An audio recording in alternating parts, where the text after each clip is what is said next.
In a crazy world, here's what I do to stay positive and cheerful. This is important because the world is pretty crazy. I'm a professional psychologist. I'm going to share with you my 5-part process for staying positive no matter what's going on out there.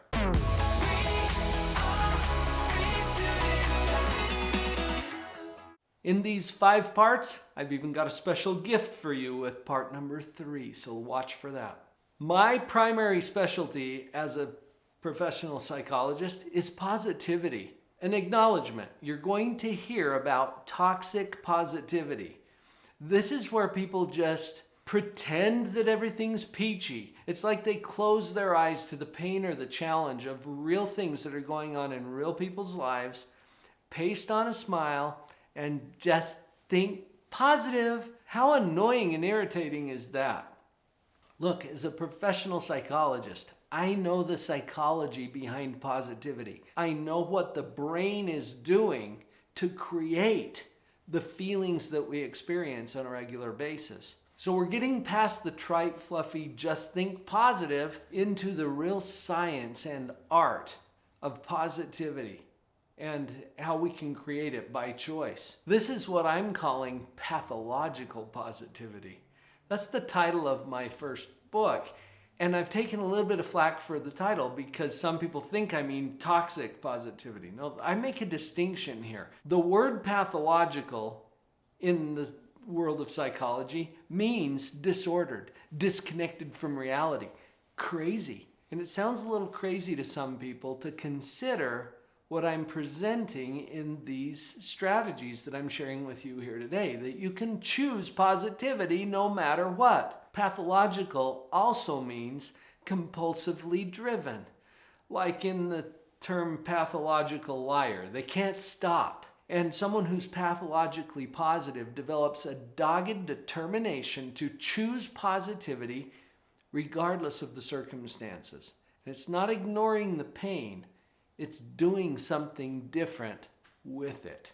So the first of these 5 parts is to practice brain maintenance. This is important because your brain is the main control center over everything else that's going on. This is what determines what you think, what you feel, what you do. The brain. How do we take care of the brain? I'm drawing from something that I learned from Dr. Ed Hallowell in a conference probably over 25 years ago, where he shared this 4-part process for brain maintenance. Here you go. Step 1, get enough sleep. Sleep is enormously important to your brain. Step number 2, eat a balanced diet. Now, diet doesn't mean restriction. I mean diet like when you go to the zoo and you see the little placard on the animal's enclosure that says diet, small rodents, or whatever. It just means what you eat. And having a good diet is important to your brain because your brain is part of your body. And incidentally, is the number 1 energy hog of your entire system. You've got to be putting good fuel through the system. Number 3, in the brain maintenance model, is regular exercise. Get your body moving, get your heart pumping. You'd think that this is important for your physical health, but remember, your brain is part of your body and it requires the same things that your physical body requires because it's an organ in your body. Number 4 on the brain maintenance part is regular periods of prayer/meditation. Remember, this is coming from Dr. Hallowell's work. This isn't coming from some spiritual or religious organization.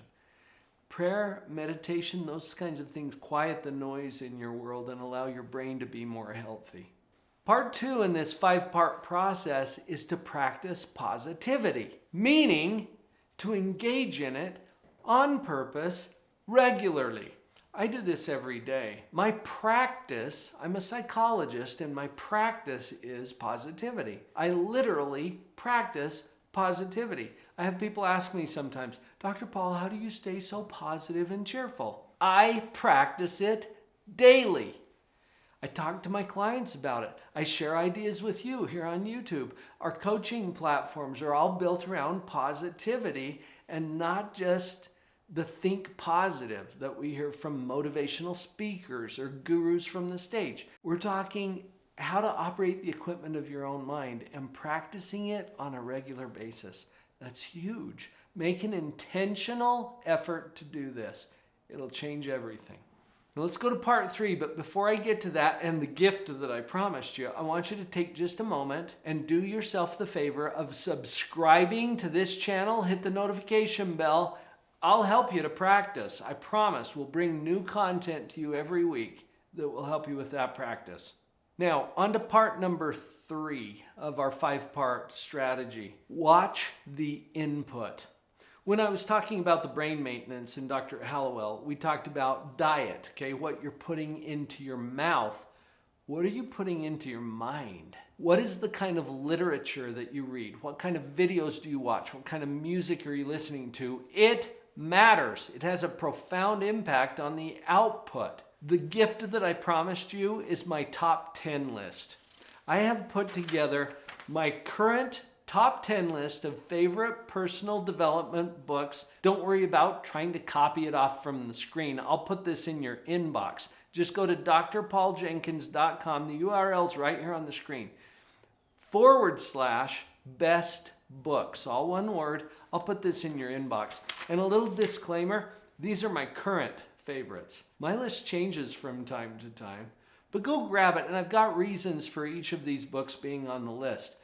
I'm sharing this with you as a gift because what we put into our brain matters. And if you are carefully selecting from the best materials out there, you're likely to have a whole lot better outcomes when it comes to remaining positive and cheerful. Here's part number 4 in our strategy. Make intentional time for rejuvenation and key relationships. When I say make intentional time, it's got to show up on your calendar somewhere. When are you going to do this? I talk to a lot of people who are so busy with their life, their job, their responsibilities. They're like, well, when would I ever do that? It's a good question. Make sure that it's a question, not a statement disguised as a question. Do you hear the difference? Oh, when would I ever do that? See, that's not a question. Let's turn it back into a question. When would I ever do that? Good question. Find the time, put it on your calendar, and then you have to protect that time as well. I did a program years ago with Dan Sullivan called The Strategic Coach. And one of the principles that was constantly reinforced for our little group of entrepreneurs was free time first. And Dan Sullivan describes free time as being completely disconnected from our normal work responsibilities and focused on those 2 things, rejuvenation and key relationships. The word rejuvenation is interesting because the root of that word is the same root as in the word juvenile. And it means, quite literally, rejuvenation means to make young again. What activities could you do that would help you to feel young again? Do you like that idea? This is what rejuvenation is all about. We're going to make intentional time to do that. And then the key relationships. This is primarily your family, those closest relationships to you. So it might be your spouse or your partner. It might be your children. And there's other key relationships that you could define. You're spending that time specifically to enhance and enrich those key relationships. So make the intentional time for rejuvenation and key relationships. Put it on your calendar, commit to it. And finally, part 5 is to focus on creating value for others. This ties into a philosophy that I teach in our coaching programs called Happynomics. Without getting into all the details about that, understand that there are reasons why we've learned through our whole life that service is important. Get out of yourself. Go serve someone else. Create value for others. There's psychological reasons why this creates happiness and energy inside of ourselves. And without sharing all of the reasons for that right now, trust the process.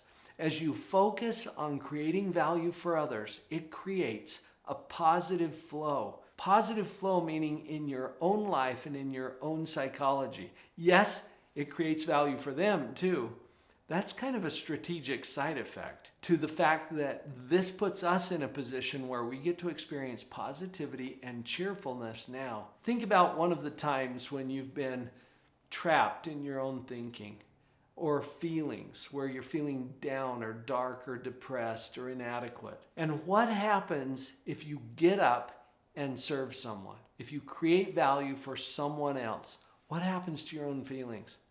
You've already got enough experience to know that this is true.